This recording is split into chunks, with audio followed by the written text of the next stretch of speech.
Hey, what's up guys? This is Cole with CJC Off-Road, and today we're going to talk about the differences on Ram 2500 coil spring models and Ram 2500 air ride models.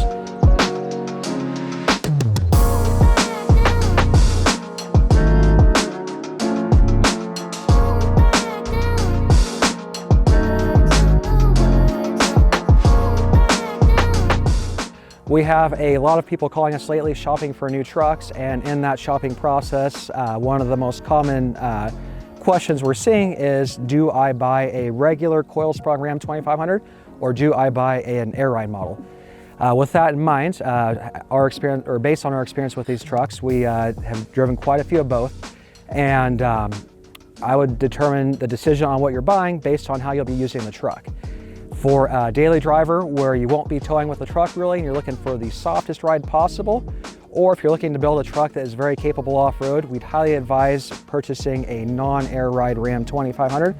Reason being is the absolute softest riding truck you can get your hands on is a coil spring Ram 2500 truck with an aftermarket suspension on it. Now, if you plan on towing with the truck, there are a few considerations based on how heavily you'll be towing, because you can absolutely purchase the wrong truck for how you're going to use it, right? So if you'll be towing a relatively light load, such as a boat or a jet ski trailer, something with very light tongue weight, you can still get away with a coil sprung Ram 2500. It'll do great at that, ride great on-road while still being functional for towing. You'll get a lot more expandability in terms of aftermarket suspension options. Some of the wilder Carly systems, such as the Dominator, are actually only available for non-air ride models such as this. So something to keep in mind depending how you'll be modifying the truck. If you'll be towing a relatively moderate load, such as a travel trailer somewhat infrequently, and you just want to have something that's capable of towing, but you don't want to necessarily commit to, like a 40-foot fifth wheel trailer, the Ram 2500 air ride models work great. Keep in mind you can still max those trucks out. They are somewhat limited in terms of weight capacity, but they do well for most moderate sized trailers. And the good news is Carly has an entire range of products coming very soon for those trucks. We were fortunate enough to get our hands on a prototype Ram 2500 with a pin top system. Truck rode really well. They're not quite as soft as the coil sprung models with the full pin top kit, but they are the next best thing. Good news for guys that already own air ride model trucks. Those are going to be awesome systems. Good news if that, towing a moderate sized trailer is what you're planning on doing, you have some excellent options available for your truck. If you're going to be towing extremely heavily, say you have a giant triple axle fifth wheel or gooseneck, something with a ton of weight, our advice still stands. We'd highly recommend looking at the Ram 3500s instead. The leaf sprung platform does a much better job of towing super heavy loads, not only in terms of supporting weight and allowing you to run aftermarket airbags, but also when you're heavily loaded with a Ram 2500, they do tend to sometimes get side to side, they call it wag in the rear. It's something that the 3500 trucks with leaf springs don't do. So this is definitely something to keep in mind while shopping for a truck. As you know from most of our videos, our channel is very off-road oriented, and off-road is actually one of the areas where the coil sprung and the air ride rear trucks differ the most. The coil sprung trucks are our personal preferences, as far as what we're running on our own trucks for off-road usage, and the reason for that is how freely the coil springs move once you modify them. The common misconception with air ride trucks is that they are generally, air ride is the softest way to go on your truck, right? Because that's how it is with 18-wheelers and things like that. In our little niche of the market, when we're running custom springs, custom tuned shocks, things like that, the air ride actually serves as somewhat of a limiting factor in terms of off-road performance. Not only are you limited in terms of spring rates and things like that, but also in articulation and flex due to the airbag design as well as in travel. So this is an important consideration depending how you intend to use your truck. And that is why, as we mentioned earlier in the video, the air ride trucks do have their advantages with varying tongue weights, things like that. They do work really well for towing. But if off-road, especially high-speed off-road, is your goal, you'll be at a significant advantage running a non-air ride truck, especially on the 2500 and 3500 models. These differences even are relevant if you're planning on keeping your truck stock in the rear. In recent years, the Carly leveling systems have become more and more popular for guys that tow. Reason being is they're retaining your factory rear weight capacity, your factory rear springs, or in the case of air ride, your factory rear air ride. And even in these applications, You gotta remember the air ride systems have a lot more going on. They have sensor rods, they have, you know, all the different electronics that are a part of the air ride system. These are all, I'd say, liabilities in terms of how they'll hold up long-term off-road. You figure a regular traditional coil spring setup, you run the thing hard off-road, there's not really much to think about, right?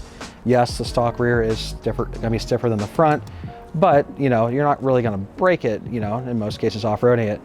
The air ride system, if you really go to run that thing off-road, it is a very, very likely possibility that, you know, over time you'll wear out the adjuster rods, you know, sensors, things like that. So again, an important consideration, you know, looking forward, you know, toward long-term ownership. For the Overland guys, something we seriously want you to consider. Ram 2500s have a max payload capacity of 1,400 to 1,800 pounds.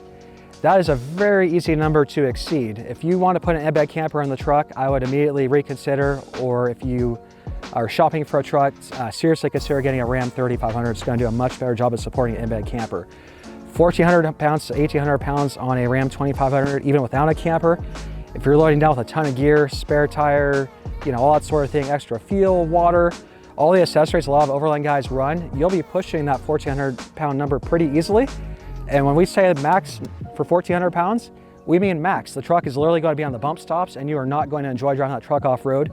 The Ram 2500s, when the weight is maxed out in the rear, that is where you do experience a lot of that wag that we describe with these trucks. So that is seriously something to consider if you're looking at overlanding with a Ram 2500. We're not saying the Ram 2500 is a bad overland platform. It's actually a great platform for it. It's actually very comfortable in most situations. But you need to be very mindful and realistic of what you'll be loading down with your truck. We've actually had a few local trucks that we put together where guys have 1,000 pounds plus in the back of the truck, and the truck is squatting a couple inches at static ride height, right? So that makes for a very subpar experience off-road with the truck. And with overlanding, you want to have a setup where you are not maxed out at ride height, right? You want to have something that allows for travel, allows for comfort. In long-range driving, you want something that's going to be a pleasant driving experience. So we just want to make sure we help steer you guys in the right direction based on how you'll use the truck. So my recommendation is to be very realistic in what you'll be loading down. In my case, I was very realistic on what I'll be loading down with this truck. This is not a tow rig, this is just a daily driver. I was perfectly fine with just a regular Ram 2500, and I don't regret it one bit because this truck is amazing, both on and off road. Now, if you're going to be on the upper threshold of weights with what you're towing, again, I cannot emphasize enough, the 3500 is a great platform. It may seem considerably stiffer when you're test driving them at the dealership. That can easily be addressed. We have a ton of options to make the 3500s work really well, both for on-road driving and for towing.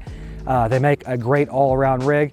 You do not necessarily need a dual rear wheel truck. The regular 3500s actually do a great job of carrying weight. Keep in mind too, the platform is going to be the same, right? So a 2500 and 3500, the footprint is still identical between those two trucks. So a single rear wheel 3500 truck is extremely capable. We actually just finished putting together a dedicated 3500 overland camper setup with an extremely heavy camper on it. It actually works really well right out of the box. So there's not really much compromise in terms of adding weight with a 3500. There is with a 2500. So again, we just want to help you guys make informed decisions with these trucks. If you're not really sure, we really don't mind. Feel free to reach out. We'll help point you guys in the right direction. So we hope this helps point you guys in the right direction and basically provide some good information for you when you're researching these trucks. You really can't make a wrong decision as long as you are informed prior to purchasing the truck. If you already have the truck, good news is there are ways we can try to help, basically recommendations we can make to try to help you guys get the most out of what you already have. But if you're purchasing new, we highly recommend taking this advice and basically making an informed purchase for your new truck. So we appreciate you guys watching this video. We have a lot more content like this coming up, and thanks for watching.